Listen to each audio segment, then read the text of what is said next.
Hi friends, எல்லாருக்கும் வணக்கம். இன்னைக்கு நம்ம வாழைப்பூ தொக்கு எப்படி செய்யுதுன்னு பார்க்க போறோம். ரொம்பவும் சிம்பிளான மெத்தட்ல ரொம்ப டேஸ்டியா இருக்கும். இந்த வாழைப்பூ தொக்கு சாதம், ரைஸ், சப்பாத்தி எல்லாத்துக்குமே நல்லா செட் ஆகும். வாங்க இப்போ வாழைப்பூ தொக்கு எப்படி செய்யுதுன்னு பார்க்கலாம். அதுக்கு ஃபர்ஸ்ட் நம்ம வாழைப்பூவை நல்லா பொடி பொடியா கட் பண்ணி தயிர் சேர்த்த தண்ணியில போட்டு வச்சிருக்கிறோம். தயிர் இல்ல மோர் கொஞ்சம் அதுல சேர்த்து நீங்க தண்ணியில கட் பண்ணி போட்டு வச்சிட்டீங்கன்னா இந்த மாதிரி கருக்காம நல்லா இருக்கும். இப்போ நம்ம வாழைப்பூ தொக்கு செய்ய ஆரம்பிச்சிடலாம். அதுக்கு முன்னாடி நம்ம சேனல் நீங்க இன்னும் சப்ஸ்கிரைப் பண்ணல, இதான் ஃபர்ஸ்ட் டைம் பாக்குறீங்கன்னா ப்ளீஸ் சப்ஸ்கிரைப் பண்ணிக்கோங்க. வாழைப்பூ தொக்கு செய்யறதுக்காக இப்போ நம்ம குக்கர்ல ஃபர்ஸ்ட் வாழைப்பூவை வேக வச்சு எடுத்துக்க போறோம். அதுக்காக ஒரு குக்கர் எடுத்துட்டு இதோட கடலைப்பருப்பு சேர்த்து வேக வச்சுக்கலாம். ஒரு 50 கிராம் அளவுக்கு கடலைப்பருப்பு கையில எடுக்கணும். ஒரு பிடி அளவுக்கு கடலைப்பருப்பு, ஒரு முழு வாழைப்பூ. இதுல இருக்கிற தண்ணியை நல்லா வடிச்சிட்டு இதனோட குக்கர்ல இப்ப நம்ம இந்த வாழைப்பூவும் சேர்த்துக்குவோம்.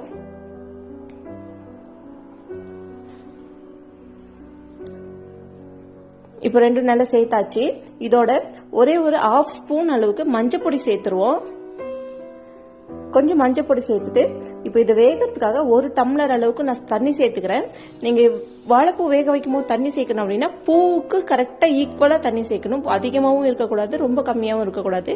பூ மிதக்கிற அளவுக்கு, பூ மூழ்கிற அளவுக்கு தண்ணி சேர்த்துட்டு இது நம்ம குக்கர்ல விசில் போட்டு ஒரு 3 விசில் விட்டு எடுத்துக்கலாம். 3 விசில் விட்டா போதும். பூ நல்லா வெந்துடும், அதுல இருக்கிற பருப்பு வெந்துடும்.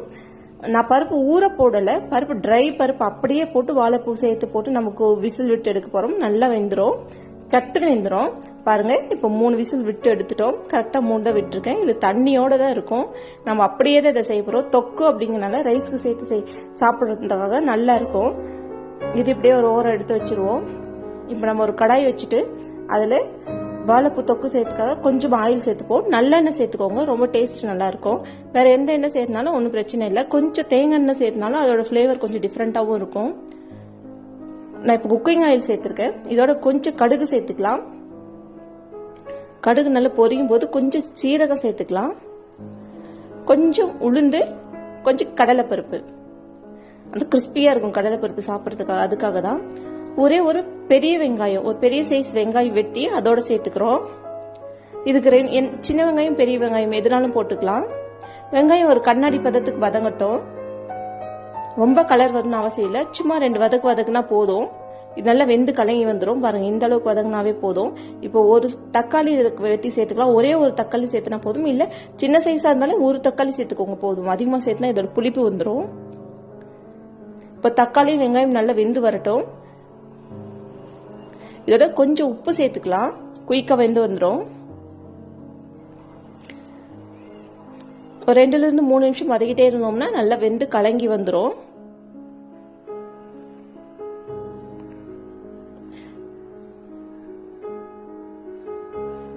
ரொம்பவும் சிம்பிள் மெத்தடுங்க. காரமும் குறைவாதான் போட போறோம். குட்டீஸும் விரும்பி சாப்பிடுவாங்க.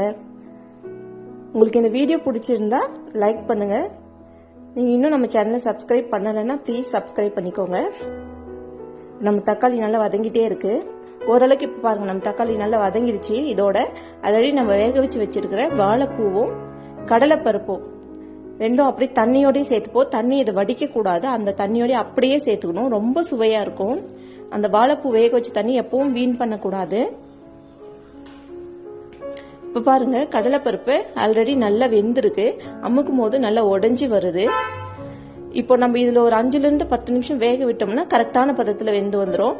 இப்போ நம்ம வானல்ல இருக்கிற தண்ணி நல்லா சுருண்டு வர வரைக்கும் இதை வறுத்து எடுப்போம். இப்போ நல்லா வறுத்து விட்டுட்டு காரத்துக்காக நான் குழம்பு தூள் சேர்க்க போறேன். இப்போ இதுல நீங்க குழம்பு தூளா இருந்தா உங்களோட காரத்துக்கு அளவா சேர்த்துக்கலாம், இல்லைன்னா மல்லியும் மிளகாய் தூள் 2 மிக்ஸ் பண்ணியும் சேர்த்துக்கலாம். வேற எந்த விதமான மசாலாஸ் பொடியும் ஆட் பண்ண போறதில்ல. குழம்பு தூள் மட்டும் ஒரு ஸ்பூன் அளவுக்கு சேர்த்திருக்கேன்.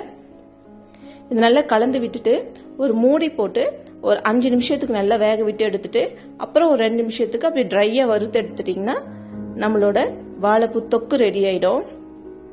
சப்பாத்திக்கு சூப்பரா இருக்கும், ரைஸ்க்கும் நல்லா இருக்கும். நீங்க இப்போதான் நம்ம சேனலை ஃபர்ஸ்ட் டைம் பாக்குறீங்கன்னா சப்ஸ்கிரைப் பண்ணிக்கோங்க. இந்த வீடியோக்கு லைக் பண்ணிடுங்க.